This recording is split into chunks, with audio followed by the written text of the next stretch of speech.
Hey everybody, welcome to This Week in Startups. I'm your host, Jason Calacanis, and this is the show where entrepreneurs come to be inspired, to hear stories about entrepreneurship, starting companies, building products. And we usually have guests on who are angel investors or venture capitalists or entrepreneurs. Sometimes we do a news roundtable, but one of the things people like to do is ask me questions as an angel investor and as a founder and somebody who has done 700 episodes of This Week in Startups. They like to ask me questions. So we do a Q&A once in a while, like once every month or two.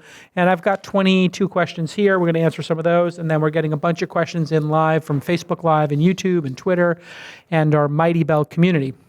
If you want to join the Mighty Bell community, it's community.thisweekinstartups.com. You just sign up, we approve you, and then you can come talk to 900 members of our community who like to talk about startups 24 hours a day. Okay, so I'm going to do our first question here. And it says, this is from Alexandra, and she asks a very common question. For those of us currently engaged in day jobs, is there a way to passively support viable startups and potentially reap profits from doing so? So this is a great question.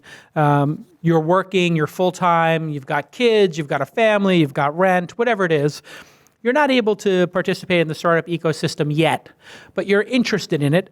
Great question. There's 2 or 3 different ways you can get involved. One of them is you can be an angel investor in startups. Now, there's 2 different types of people in the world, accredited here in the United States, accredited investors and non-accredited investors. An accredited investor has to have certain thresholds in terms of how much money they make each year, a couple $100,000, and how much liquid net worth they have, a couple of $1 million. And then there's non-accredited people. Non-accredited people are everybody else, 96%, 97% of Americans who have under a couple of $1 million in liquid net worth. That means cash in the bank. You can, if you're one of those individuals, go to sites like Republic, Seed Invest, and others, and invest in companies. Now, traditionally, those companies have not been the strongest companies because if you raised money from an angel or you had your own money or a venture capitalist, you didn't need to go raise money from a syndicate. But now AngelList and Republic and Seed Invest and all these sites are starting to allow people to angel invest as little as $500 in a company. So that's one way to be involved. Another way to be involved is to take your unique skill set and offer it to startups. So I would, if I was a designer, go to different demo days and meetups and look for the companies who are working in, getting their angel funding or just coming out of an accelerator. Those companies actually need help. If you were a designer, you could go look at all the YC, Y Combinator, Launch Incubator, 500 Startups graduates and just start emailing them and say, I looked at your site. I think you could use a design refresh. I was wondering if I could redesign your site in exchange for equity because I'm interested in the startup world. I'd love to get together. And by the way, here's my portfolio. I bet you if you email 10 people and you offer your services for equity, whether they be copywriting, design, sales, et cetera, you might just find a company that needs your help and be able to trade your sweat equity for their actual real equity. Now, most companies fail, so you're going to want to do that with a dozen companies over a year or two, but it could work out for you. And if it doesn't, the worst case is you've built up your portfolio. It's one of those things, getting involved in startups means you're going to be giving up the steady paycheck. That's what the Googles of the world or the Goldman Sachs of the world offer. They give you the steady paycheck, ridiculous benefits, and then they eat your soul. And on the other side, you have startups which make you, have creativity and you might find more fulfilling and there's more offered to you to do and you probably have more responsibility and it's more engaging for a certain group of people. If your life's on cruise control and you want to punch a clock, go to Goldman, go to Google. That's why they have the joke about Google in the Silicon Valley series, Hooli, that you can go hang out on the roof and do nothing because people do go to Google and do nothing. They just hang out because they have so much money they can just hire people and give them huge salaries to do nothing. You have to be pretty smart to get in there, though. Okay, great question, Alexandra, and I hope you dip your toe and then eventually jump in the pool. Okay, we're going to do another question.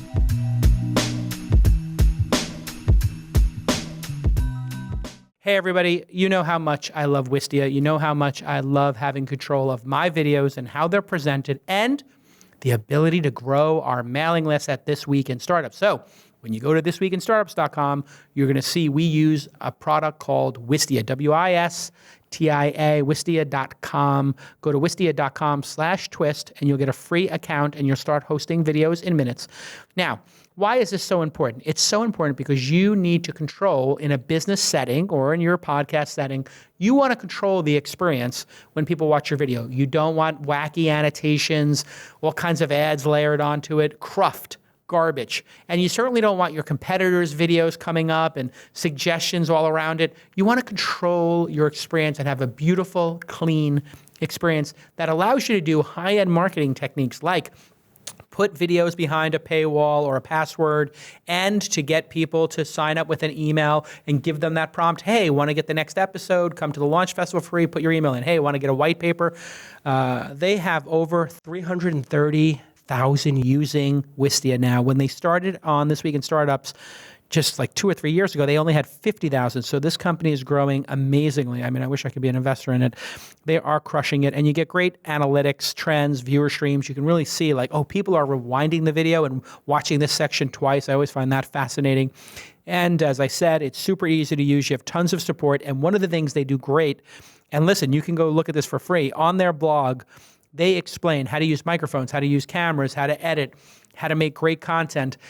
All because they know that if you're coming from a business situation, you may not have made video before, but your consumers are demanding video and they want video on a regular basis. Video is the best way to communicate. You're hearing my voice. You're seeing me on thisweekinstartups.com.